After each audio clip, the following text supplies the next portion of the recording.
6343 এটা হচ্ছে একটা ডিফল্ট পাসওয়ার্ড। যদি কেউ চেঞ্জ করে থাকে তাহলে সেটা আমি বলতে পারতেছি না। যদি কেউ পাসওয়ার্ড চেঞ্জ না করে থাকে এই কন্ট্রোলারের পাসওয়ার্ডটা মনে রাখবেন 6343 6 এরপরে এন্টার প্রেস করবেন, দেন 3 এগেইন এন্টার, দেন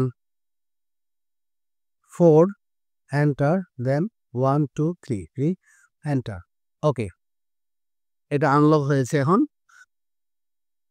আসসালামু আলাইকুম ভিউয়ার্স। দেখতে পাচ্ছেন আমার হাতে একটি পাওয়ার ফ্যাক্টর কন্ট্রোলার যার মডেল নাম্বার BR6000। এই BR6000 পাওয়ার ফ্যাক্টর কন্ট্রোলারকে কিভাবে কনফিগারেশন করতে হয় বা এর যে পাসওয়ার্ড রয়েছে এর লকটাকে কিভাবে আপনি আনলক করবেন, এই নিয়ে আজকের ভিডিওতে আপনাদের সামনে উপস্থিত হতে যাচ্ছি। তো আশা করি ভিডিওর শুরু থেকে শেষ পর্যন্ত থাকবেন। আপনি যদি আমার এই চ্যানেলে নতুন ভিউয়ার হয়ে থাকেন, so please subscribe my channel, like this video and hit the bell icon.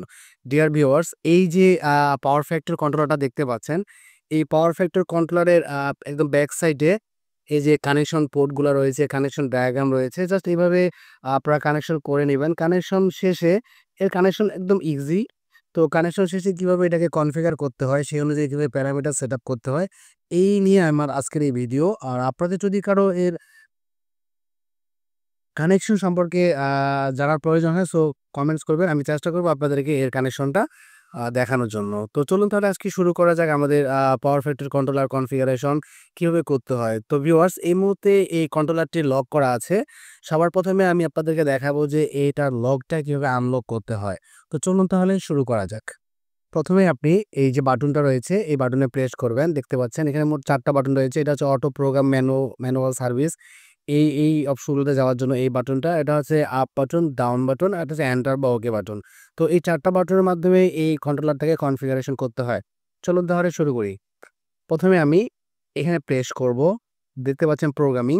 আমি যদি এখন এন্টার প্রেস করি তাহলে আসবে ল্যাঙ্গুয়েজ।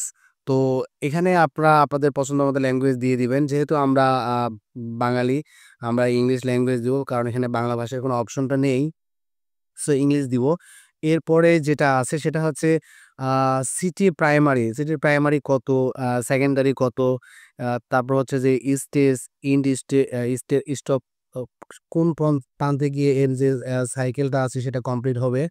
এই ধরনের প্যারামিটারগুলো সেট করার জন্য এই অপশনে যেতে হবে। তো এই মুহূর্তে এটা লক আছে। সবার আগে আমি এটাকে আনলক করে আপনাদেরকে দেখাবো। তো আনলক করার জন্য আপনাদেরকে যেটা করতে হবে সেটা হচ্ছে যে এই যে সার্ভিস মোড,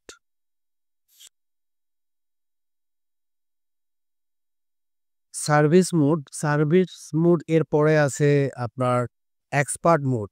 এই দেখতে পাচ্ছেন নিশ্চয়ই এক্সপার্ট মোড। এই এক্সপার্ট মোডে আসার পরে আপনি এন্টার প্রেস করবেন। এই যে এন্টার, আমি এক্সপার্ট মোডের পরে এন্টার প্রেস করতেছি। এখানে আছে পাসওয়ার্ড। তো পাসওয়ার্ডটা হচ্ছে 6343। এটা হচ্ছে একটা ডিফল্ট পাসওয়ার্ড। যদি কেউ চেঞ্জ করে থাকে তাহলে সেটা আমি বলতে পারতেছি না। যদি কেউ পাসওয়ার্ড চেঞ্জ না করে থাকে এই কন্ট্রোলারের পাসওয়ার্ডটা মনে রাখবেন 6343 6 এরপরে এন্টার প্রেস করবেন, দেন 3 এগেইন এন্টার, দেন 4 এন্টার, দেন 1 2 3 এন্টার। ওকে, এটা আনলক হয়েছে এখন। তো এখন আমরা যাব কোথায়? প্রোগ্রাম লক যে অপশনটা আছে দেখতে পাচ্ছেন, operating reset no, integration time 1 second, switch power maximum 100 KVR. Just এই অপশনটা খুঁজতেছিলাম, ৮ নাম্বার অপশনটা। লেখা রয়েছে প্রোগ্রাম লক, এখানে আছে নো। যদি এখানে ইয়েস থাকতো তাহলে আপনি প্রোগ্রাম আনলক না করে কোনো কনফিগারেশন করতে পারতেন না। তো এটা নোই থাকবে। যেহেতু আমরা এখন কনফিগারেশন করব, তো যদি ইয়েস থাকে জাস্ট এখানে এসে আপনি এটাকে নো করে দিয়ে এন্টার প্রেস করলে প্রোগ্রাম আনলক থাকবে। আশা করি বুঝতে পেরেছেন। চলুন তাহলে এবার আমরা মূল পর্বে চলে যাই। চলো, আমাদের মূল পর্বটা হচ্ছে প্রোগ্রামিং। তো প্রোগ্রামিং অপশনে আসার পরে আপনাকে এই যে এন্টার বাটনে প্রেস করতে হবে। এন্টার বাটনে আমি প্রেস করতেছি দেখুন। এন্টার বাটনে প্রেস করার পরে এখানে আসছে যে ল্যাঙ্গুয়েজ ইংলিশ, এই যে স্পেনল, দেন নেদারল্যান্ডস, এভাবে অনেকগুলো অপশন আছে। জাস্ট আমরা ইংলিশটাকে দিয়ে এন্টার প্রেস করব। এরপর এখানে সিটির প্রাইমারি আপনি যে সিটিটা এটার সাথে কানেক্ট করেছেন সেটা প্রাইমারি কত সেটা আপনি নেম প্লেট দেখে এখানে করবেন।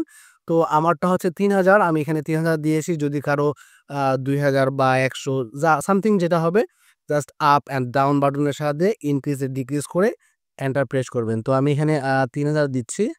যেহেতু আমার ৩,০০০, সরি, ওকে, আমি ৩,০০০ সিলেক্ট করেছি। ৩,০০০ সিলেক্ট করার পরে এরপর হচ্ছে যে জাস্ট এন্টার, এটা। এরপর হচ্ছে সেকেন্ডারি। সেকেন্ডারিতে আপনার আমার হচ্ছে ৩,০০০/৫, সেকেন্ডারি হচ্ছে ৫। তো আমি এখানে ৫ দিয়েছি। আপনাদের যদি কম বেশি হয় সেক্ষেত্রে আপনারা চেঞ্জ করতে পারেন। যেমন ১ আছে, তারপর ৫ আছে। ২ টা অপশন আছে। নরমালি সিটিগুলো এরকমই হয়। তো আমার সেকেন্ডারি ৫, আমি এখানে ৫ দিয়েছি। দেওয়ার পরে জাস্ট এন্টার প্রেস করলাম। এরপর হচ্ছে ইন্ট স্টপ, অর্থাৎ এটা যে আ এটা কোথায় গিয়ে স্টপ হবে? এখানে টোটাল ১২ টা স্টেজ আছে। তো আমার ১০ টার প্রয়োজন, যে কারণে আমি ১০ টা দিয়েছি। আপনারা চাইলে চেঞ্জ করতে পারেন ১১, ১২, এই দেখেন ১২। ১২ র উপরে কিন্তু আর প্রেস করলে যাবে না। কিন্তু আমার দরকার ১০ টা, যে কারণে আমি জাস্ট ১০ রেখেই এন্টার প্রেস করব। ওকে। দেন কন্টিনিউয়াস সিরিজ। এখানে যে সিরিজটা আছে এটা হচ্ছে ১, ২, ৩, ৪, ৫, ৬ এভাবে করা যাবে। আর যদি আপনি দিয়ে রাখেন তাহলে হচ্ছে এটা এডিটেবল। দ্যাটস মিন আপনি স্টেপগুলাকে কিভাবে ধরাতে চাচ্ছেন। এখানে তো আমার যেমন ১০ টা স্টেজ আছে। তো আমি এই স্টেজগুলাকে কিভাবে ধরাবো? এটা কি ১, ২, ৩ সিকোয়েন্সিয়ালি ধরাবো, নাকি একসাথে ২ টা ধরাবো বা একসাথে ৩ টা ধরাবো? এই ধরনের যে অপশনগুলো আছে এগুলাকে ডিফাইন করার জন্য এই কন্টিনিউয়াস সিরিজটা আছে। এটাকে আমি দিয়ে রেখেছি। দ্যাটস মিন এটা হচ্ছে এডিটেবল। আমি এটাকে এডিট করব। এর জন্য আমাকে এন্টার প্রেস করতে হবে। তো এন্টার প্রেস করার পরে দেখুন যে আসছে কন্ট্রোল মোড। কন্ট্রোল মোডটা হচ্ছে থাকবে ইন্টেলিজেন্ট, এরপর আ পাওয়ার স্টেজ। পাওয়ার 1 স্টেজ ২৫ কেভিআর। এটা আপনাদের যা হবে আপনারা তাই দিবেন। ২৬, ২৭ বা ৩২, যেমন আমার ২৫, আমি ২৫ দিয়েছি। আ এরপর সেম ওইটাই। Then target cos theta, that's mean power factor আপনি কত রাখতে চাচ্ছেন সেই টার্গেটটা আপনি এখানে দিয়ে দিবেন। তো আমি দিয়েছি 99.99। আপনারা চাইলে 0.8 বা হচ্ছে যে 1 রাখতে পারেন। It's up to you. এটা আপনাদের যেরকম রিকোয়ারমেন্ট থাকবে। তো ১ দিয়েও রাখতে পারেন। জাস্ট ১ দিয়ে রাখলাম। তো এখানে ১ দিলে এন্টার প্রেস করব। এরপর হচ্ছে মেশ ভোল্টেজ, এটা ২৩০ ভোল্ট, ভোল্টেজ টু নিউট্রাল বা চেঞ্জ করতে পারেন। নরমালি আমরা লাইন নিউট্রাল ভোল্টেজটা হচ্ছে ২৩০ রাখি। তো ২৩০ আমি সেভ দিয়ে জাস্ট এখানে এন্টার বাটনে প্রেস করব। এরপর হচ্ছে ভোল্টেজ কনভার্টার। ভোল্টেজ কনভার্টার বলতে আ আপনি কত ভোল্টকে কত ভোল্টে শো করাতে চাচ্ছেন। জাস্ট আমার এই রেশিওটা আমি 1:1, দ্যাটস মিন ২৩০/২৩০ রেখে এটাকে আমি জাস্ট ওকে প্রেস করলাম। এরপর হচ্ছে সুইচিং টাইম। এত সুইচিং টাইম এখানে ২০ সেকেন্ড দেওয়া রয়েছে। আ যদি কারো ইনক্রিজ করার প্রয়োজন হয় তাহলে ইনক্রিজ করবেন, অথবা ডিক্রিজ এর প্রয়োজন হলে ডিক্রিজ করবেন। সুইচিং টাইমটা হচ্ছে একটা স্টেজ থেকে আরেকটা স্টেজে যদি অ্যাক্টিভ হওয়ার প্রয়োজন হয় সেক্ষেত্রে কত সেকেন্ড ডিলে করবে সেটাই এখানে বলা আছে। তো আমি এখানে ২০ সেকেন্ড দিয়েছি। আপনারা আপনাদের প্রয়োজন মতো করে সেটআপ করে দিয়ে দিবেন। নেক্সট হচ্ছে সুইচিং অফ টাইম, অর্থাৎ সুইচিং অফ টাইমটাও এখানে ২০ সেকেন্ড দিয়েছি আমি। এরপর হচ্ছে যে ডিসচার্জ টাইম, ক্যাপাসিটরের যে ডিসচার্জ হবে আ এই ডিসচার্জ টাইমটা এখানে ৩০ সেকেন্ড আমি দিয়েছি। এগুলো আপনারা আপনাদের প্রয়োজন মতো করে চেঞ্জ করে নিবেন।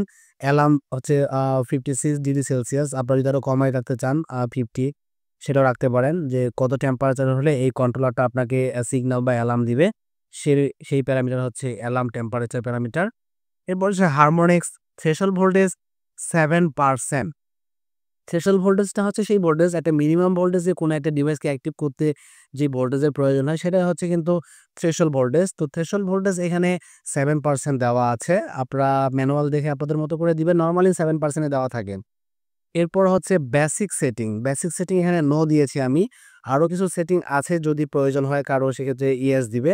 আমি নো দিয়েছি। আমি প্রয়োজন মনে করতেছি না, দ্যাটস হোয়াই আমি এখানে নো দিয়ে জাস্ট এন্টার প্রেস করলাম। এই হলো আমার প্রোগ্রামিং এর এই পার্টটা শেষ। এরপর আবার এই প্রোগ্রাম বাটনে প্রেস করবেন।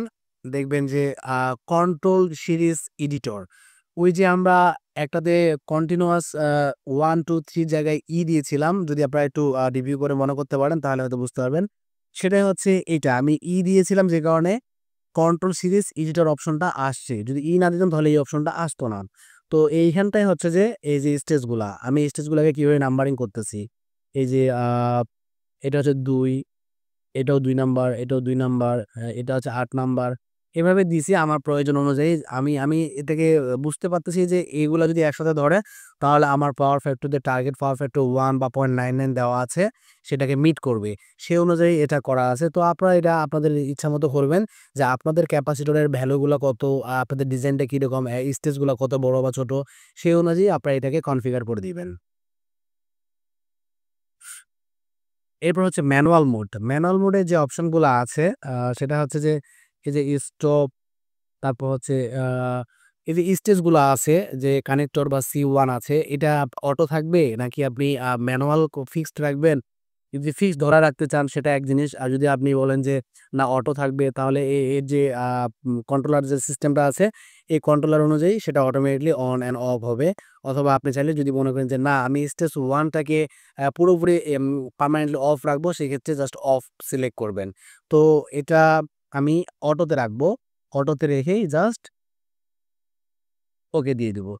সেম ভাবে ৩ নাম্বার, ৪ নাম্বার, ৫, ৬, ৭, ৮, ৯, ১০। আমি ১০ টা দিয়েছিলাম স্টেজ। সে কারণে ১০ পর্যন্ত পরে আর শো করতেছে না। আশা করি বুঝতে পেরেছেন। এরপর হচ্ছে সার্ভিস মোড। তো সার্ভিস মোডে কি আছে দেখেন যে আসলে এখানে যে ডিফল্ট ভ্যালু গুলা আছে আ এগুলা কেউ চেঞ্জ করে না। নরমালি এখানে করার প্রয়োজন হয় না। তো আমরা সার্ভিস মোড থেকে তাহলে বের হয়ে আসি। আমরা যাবো এক্সপার্ট মোড। এই এক্সপার্ট মোডেই কিন্তু আমি আপনাদেরকে দেখিয়েছি যে এখান থেকে প্রোগ্রামটাকে লক এবং আনলক করা যায়। যেহেতু আমার প্রোগ্রামিং শেষ আমি জাস্ট এখানেই ঢু ঢুকে এখন জাস্ট লক করে দিব। পাসওয়ার্ডটা আপনাদেরকে বলেছিলাম যে 63 6 3 4 3 ওকে। এখানে আছে বেসিক সেটিং। বেসিক সেটিং এ আমরা আগে থেকেই নো দিয়েছি। আশা করি আপনারা মনে করতে পারতেছেন। তো এরপরে হচ্ছে যে switch operating reset no, operating time reset no, intelligent time এগুলো আসলে প্রয়োজন নেই। এখানে আমি যে অপশনটাতে যাব সেটা হচ্ছে প্রোগ্রামিং লক। এখানে নো আছে। এখন আমি জাস্ট ইয়েস করে দিলাম। ইয়েস করে দেওয়ার পরে জাস্ট এন্টার প্রেস করলাম। ওকে, প্রোগ্রামটা এখন লগ হয়ে গেল। এখন যদি আপনি দেখতে পাচ্ছেন যে প্রোগ্রাম লক। আগে কিন্তু এই লেখাটা শো করত না। তো ভিউয়ার্স আশা করি বুঝতে পেরেছেন। তো যদি কারো কোনো কনফিউশন থাকে কাইন্ডলি কমেন্টস করে জানাবেন। আর আপনাদের কাছে একটাই রিকোয়েস্ট যদি এই ভিডিওগুলো আপনারা আরো পেতে চান সেটাও আমাকে জানাবেন। অ্যান্ড ফাইনালি একটাই request to all of you please subscribe my channel, like this video and hit the bell icon for getting update. ভালো থাকবেন, সুস্থ থাকবেন। দেখা হবে অন্য কোনো ভিডিওতে। আসসালামু আলাইকুম ওয়া রাহমাতুল্লাহি ওয়া বারাকাতুহু।